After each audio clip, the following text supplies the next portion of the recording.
Today, we are talking about some important new research that has been done around step families, and you need to know about it.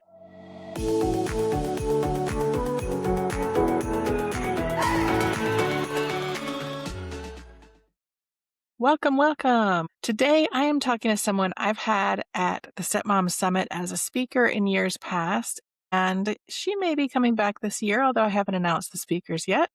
Just saying, you heard it here first. Anyway, she is one of the brightest minds out there doing step family research, and I am so honored to have participated in her most recent research project that ended in a paper that we co-authored and are presenting at the International Association for Relationship Research next month in Glasgow, Scotland. It is all about when there are different values between homes in a step family, whether it's different political views, religion, social media devices, how important homework is, whatever that looks like. When you have different values between houses, and you're probably nodding along with me right now, if you're in this position, it can cause a ton of disagreement, which can be even worse when it's a high conflict relationship. So that's what we looked at in this study. So we have a great discussion, and I'm so excited for you to hear from Dr. Bailey Oliver Blackburn. And in addition to my work with her, she has also got an amazing background. She is an associate professor and the graduate coordinator in the Department of Applied Communication at the University of Arkansas at Little Rock. She holds a PhD in human communication with a focus on restructured and step family communication.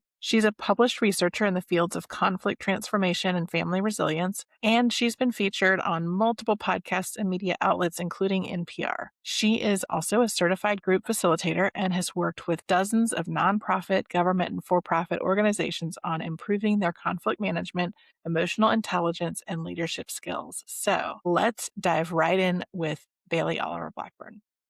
Bailey, welcome. I'm so excited to have you here. Thank you. Thank you so much for having me. So I feel like we have a lot to talk about. I always like to start my podcast with what is your stepmom origin stories when I have stepmom guests? And you are a stepmom, but you also grew up in a step family. So tell me your background and how you got here. Yeah, absolutely. I am a stepchild. My parents got divorced when I was around 8 years old. They found their new partners who ended up being my stepfather and my stepmother shortly thereafter. The first, few months, of course, were a little rocky, but I developed really positive relationships with both my stepdad and stepmom pretty quickly, and that is sustained into adulthood as well. When I got to college, though, and I started studying human communication and relationship research, especially with a focus in family, what I was seeing in the research was that I was kind of the oddball. Like, people did not have those positive step family experiences,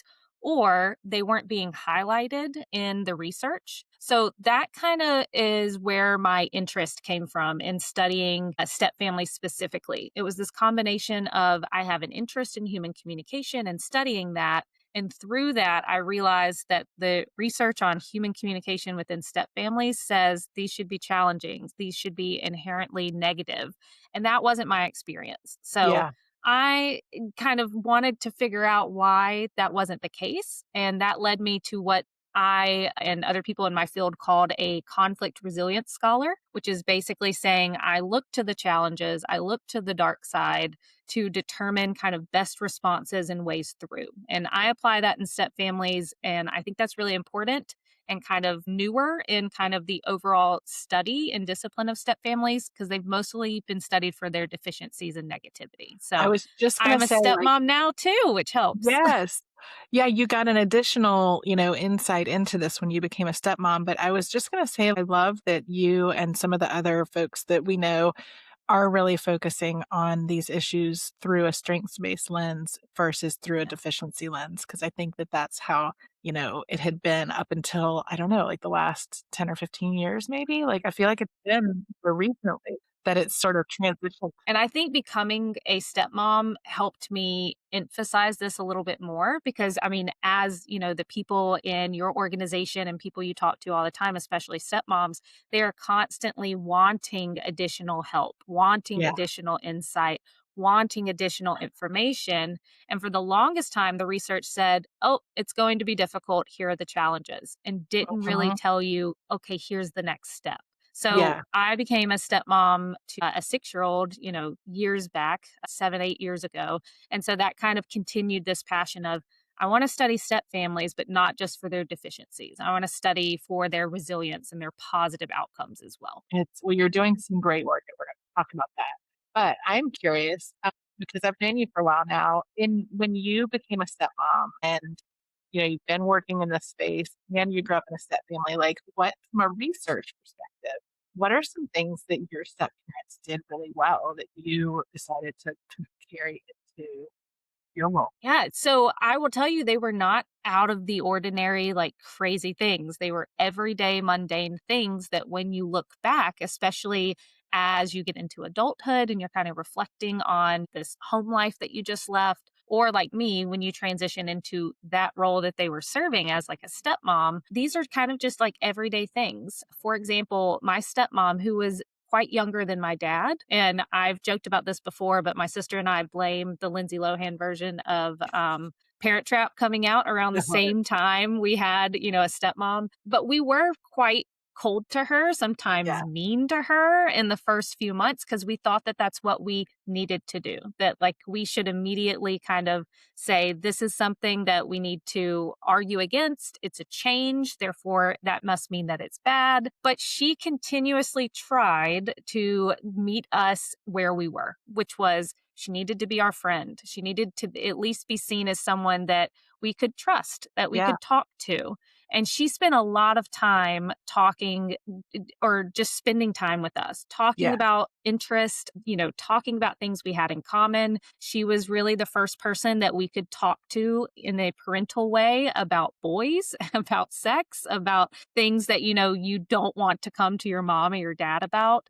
So yeah, it was kind of those everyday, just willingness to be open, willingness to meet us where we were as a friend before, of course, that eventually developed into more of a this is my parent, this is a parent.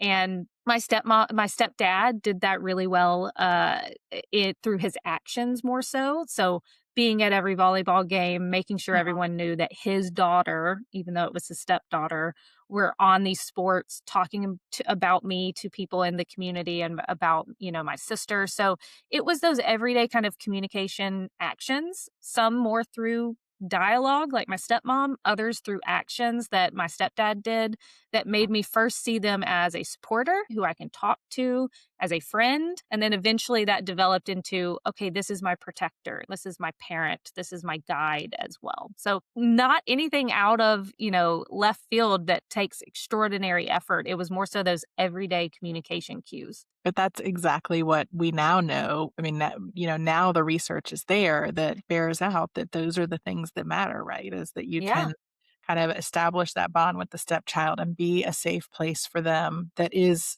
not trying to replace a parent. You're, Yeah. additive versus, and I think that's amazing that they sort of instinctually did that because I don't know that that was always the case, Yeah. back when we were growing up, right? I was also a stepdaughter. It definitely wasn't the case in my family. Exactly. And I think that's a superpower that step parents have that they don't always know that they have the ability to do. Example, the I did not feel comfortable, of course, talking to my parents about boys or sex or anything like that. But my stepmom was seen as less parental, so I could have those conversations. Yeah, and you've probably felt less judged. Exactly. And when I got into trouble in high school, I remember, riding home with my stepdad one time and he told me a story about how he messed up in high school and how it was very similar to his experiences. And I think I believed him, and he was speaking truthfully, but I think I believed him that we had similar experiences more so because it wasn't a parent just trying to teach me something. This was a Yeah. parent and a friend. And I think that's something unique that is about the step parent role that we don't always think about or value as much, but you hold kind of that yes, I'm a parental figure, but I also have kind of this inside perspective of you can talk to me in a less parental way at times, and that can actually be beneficial, especially if you're, raising children across adolescence. Yeah, I mean, there's a real opportunity for step parents that, like, understanding how difficult the role is and how challenging the dynamics can be, and especially when, you have a high conflict household on the other end, Right. there are so many dynamics there, but there are also a lot of opportunities to really play an amazing role in the lives of Yeah, these kids. completely agree. Well, let's talk about some of the things that you and I have been working on together because we've been cooking up Yeah. some really interesting things, and I wanted to bring you on to tell everybody about them. So you and I worked together on some research that was accepted at the International Association for Relationship Research conference this summer in Glasgow, Scotland, and we Okay. are working it up for writing it up for publication. But before we get to that point, we are going and presenting this research in Scotland. And you were gracious enough to let me play a small part in this, and I'm so grateful and also so excited about it. So tell everybody a little bit about what this project is and what it's all about. Yeah, absolutely. So, up to this point, we know a couple things about step families. We know that they have unique challenges. We know that communication can help them in responding to these challenges, that using communication can actually help you develop resilient and positive relationships despite these challenges. We also know that co parenting relationships are really essential to the overall development of your step family. For example, how well your various co-parents co-parent, biological step, and how well they communicate with one another actually has a direct impact on child well-being and Mhm. adjustment. So, we know those things are there. We also know, lastly, that a co parenting relationship may be especially challenge filled or difficult or strained if you're trying to co parent across households or co parents that have very divergent beliefs and value systems. And existing research has said, that probably exists, but they haven't taken that next step of studying it explicitly. And so when you're talking about divergent values, what does that look like? How does that play out between households? Yeah. So divergent values and belief systems were what we were really focused on. So, kind of this idea that you're raising a child across kind of two different realities. And when we were advertising for this, when we were recruiting participants, we basically said, are you a parent within a step family? So, biological or step. Are you currently raising a child who lives at least half time in your residence? So, you have either split or full custody of them. And do you perceive your household as having quite different values or belief systems from the other household? Those are kind of the requirements to participate. And when we describe divergent values or beliefs, we said, these can be the big ticket items, different religions, different political views, different, social justice views, or this could be different health views, different views on parenting, different views on how you raise a child and differences in child rearing there. So that's what we meant by divergent households is the kind of a child is navigating between two households and being raised by two different households that don't have a lot of overlap when it comes to their values and belief systems. Yeah. So how did you get interested in doing this? So, when it comes to this study, we wanted to basically do three things. We wanted to figure out, okay, what are the challenges that exist for co-parents across divergence? Two, how do parents kind of try to establish their own values and beliefs and raise a child within their own household with these established values and beliefs? And then lastly, and what's probably most importantly to our research was, okay, how do co-parents try to preserve their co-parenting relationships or at least try to kind of prevent some of the negative impacts of divergence on their children? And how do they use communication through that? So, the reason I say those goals is that they kind of match with this understanding that most of us probably have, which is it's become a pretty apparent over the past 10 years or so that divergent values and beliefs are impactful to Yep, close relationships. absolutely. People are, cutting out family members. This was especially true in the US when it comes to political polarization, Mhm. and even COVID, really highlighted this. For example, during the pandemic, co-parenting was directly impacted. Families Yes. had to create health emergency plans. They had to discuss, okay, immunization procedures if they didn't already have those conversations, determine how are we adjusting at home education, what are Mhm. our quarantine protocols if anyone gets sick. And each of these challenges, in order to navigate them successfully, requires cooperative co parenting communication.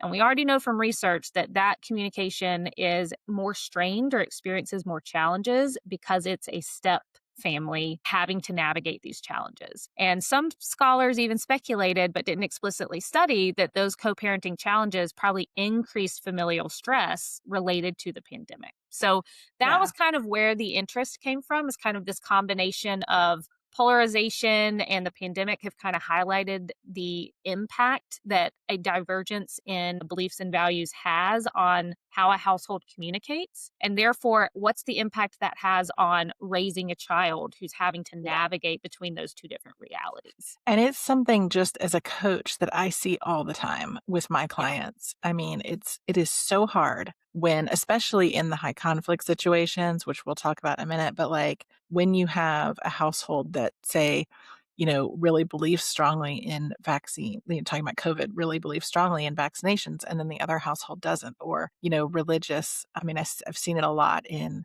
um, kind of the inclusive values where one household Right. feels really strongly about, being accepting and inclusive of everyone, regardless of, the sexuality or gender or race. And then the other household maybe doesn't have those same values. And I mean, it really Yeah. does place a lot of additional stress on the kiddos Yeah.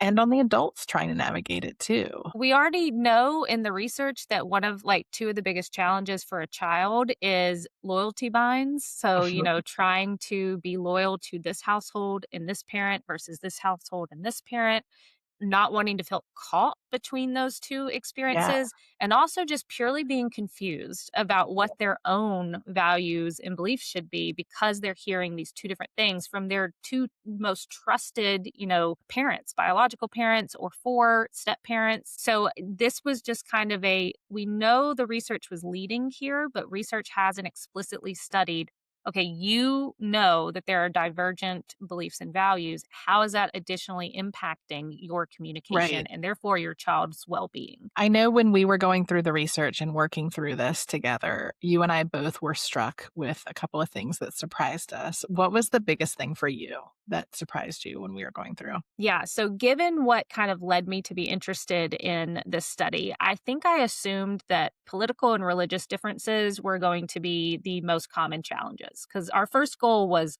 okay, what are the challenges that are posed to Yeah. co parenting when there's this divergent?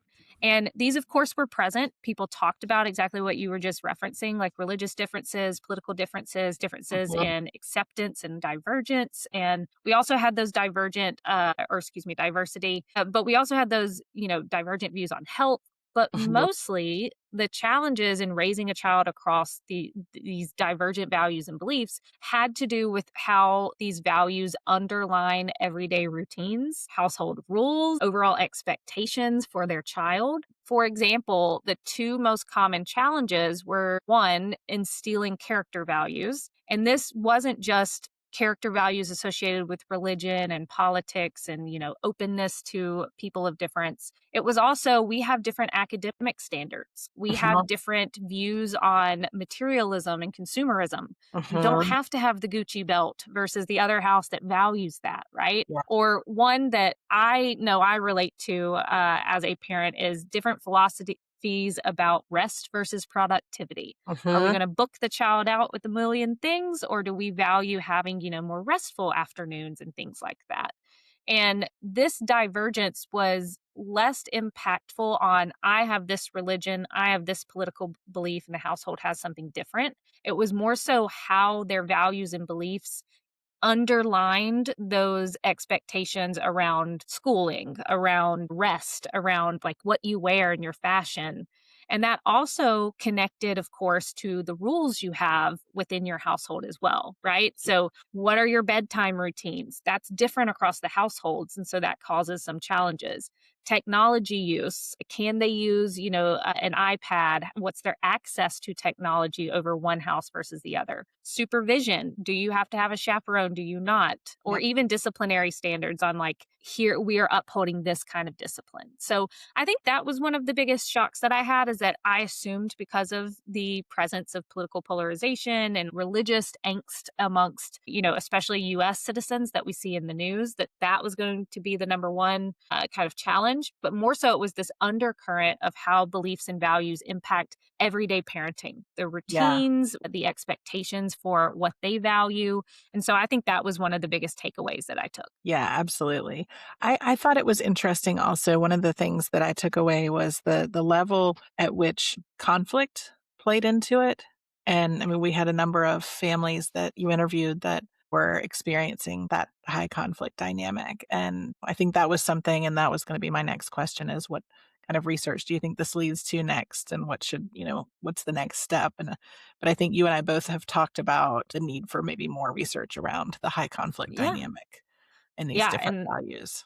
And I can speak to that absolutely. So Yeah, I think one of the most important aspects of this current research in our findings that we found was just the additional communicative labor that parents within a step family are strategically, purposefully doing to hopefully ensure that their child is not feeling so caught between households or not feeling so confused. And parents that we talked to were really creative in how they went about well, instilling their own values and beliefs in their children without making them feel like they had to choose.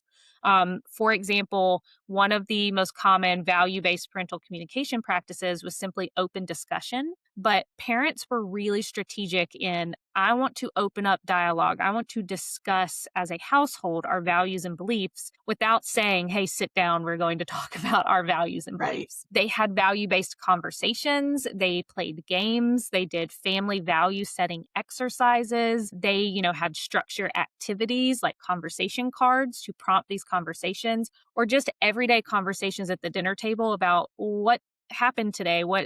Tell me about today. And the point of that was to learn something about their experiences that yeah, then can prompt conversations about values and beliefs. So instead of approaching it as, hey, I know your mom on the other side has these very damaging views. Here's why that's wrong. It was more so, how can we bring up conversations about what we have control of, which is right, what's happening in this household about our values and beliefs. And yeah, when people did, because we did find, right, that every once in a while kids would say, hey, mom called you a crazy hippie liberal. What does this mean? Or I heard something that was completely the opposite of what we do in this house. What do yeah, I do?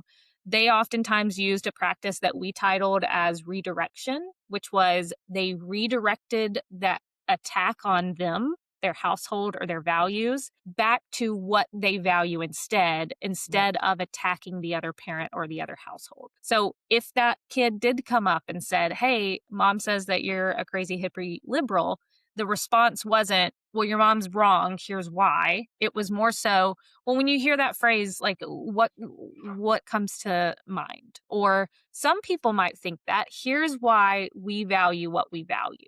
Right. yeah, So instead of placing this blame and characterizing and disparaging the other house, it was how are we going to pivot this to a conversation about our own household values and interests? So that yeah, additional communicative labor was what I hope specifically additional research looks at, because I don't think, especially step parents, get the credit for the additional labor that they yeah, have to put into just existing within their household, yeah, right? I have to be more strategic about my communication. I have to inquire a little bit differently out of my child. I have to be careful not to disparage the other house because that harms my child. I have to do this administrative work, like putting schedules together and making sure that I have all the dates. So I hope future research looks to how communication is the pivot that is like how they accomplish this and highlights this additional labor that co-parents are having to do. yeah. And I think that's so true. And I think it's something that we talk about some, but probably not enough. And I think we need to really name it that there is a Yeah. lot of additional mental labor that Yeah. step parents have to engage in, Yeah. just as you said, to exist within the family. I love the idea of doing some additional research around all of that. So, what's the next step after this project? So, one of the interesting things that we found in this research is kind of two different approaches that step parents and parents were taking in their co parenting. Basically, we had almost half, if not a little bit more than half, of our participants bring up on their own, not prompted, that they were having to co parent in a hostile or what they identified as a toxic co parenting relationship. what we found is the people who identified having to co-parent in kind of this toxic co-parenting relationship, they use different practices than those who said, I had a more cooperative co-parenting relationship. For example, those who have more of a cooperative co-parenting relationship, they oftentimes used group text. They, had the step parents and bio parents all in the same text to kind of discuss things, to coordinate things. That was not the case for toxic or high Right. conflict co parents. It Yeah. was, you will only communicate with me about the absolute essentials, emergencies through emails. We are going to use the most neutral communication mediums that we can find, like apps, parenting apps like Our Family Wizard. And so we saw these kind of two different approaches. One emphasized more of like this parenting team. As co parents, we're going to be a co parenting team, which actually is a Don Braithwaite academic term. The other more so reflects a term that I'm sure many of your listeners have heard, which is parallel parenting. I Oh, am not going to interact or cross over this co parenting relationship unless I absolutely have to. We are only talking about uh-huh. things we have to talk about, and we ignore each other, don't talk about the other side in any way, shape, or form. The research has not studied the impact that those different kind of approaches have. And they have actually not researched the impact parallel parenting has on child well being and child rearing in general, despite many practitioners knowing that term and encouraging that term. So, I think one of the next steps that I'm most excited about is hopefully me and you doing some kind of study that specifically looks at the experience of co-parenting in a toxic or high conflict relationship because it's different. Your communication practices and pivots are going to be different, but the research hasn't said what those are yet. So that's what Yeah. I'm hoping is the next step. Yeah, I love that. And I think, I mean, the parallel parenting thing is so interesting to me because, in my view, we know that kids do better when there's less conflict in the home. So whether the parents are together or not doesn't matter. It's the level of conflict in the home. And so the idea behind parallel parenting is that it lowers the conflict in the home. And so you extrapolate that that must be better for everybody, right?